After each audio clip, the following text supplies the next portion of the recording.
Today I am going to speak about World Nature Conservation Day.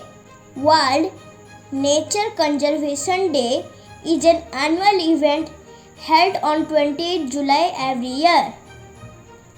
It is celebrated to raise awareness about protecting the natural resources.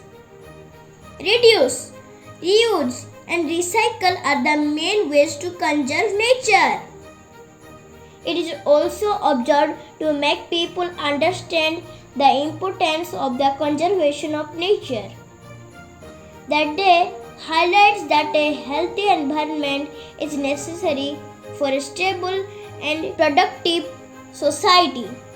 This day also ensures the safety of present and future generations. There are many threats to nature like deforestation, illegal wildlife trade, pollution, plastics, chemicals, etc. Nature has provided us numerous gifts such as water, sunlight, air, plants, land, and animals.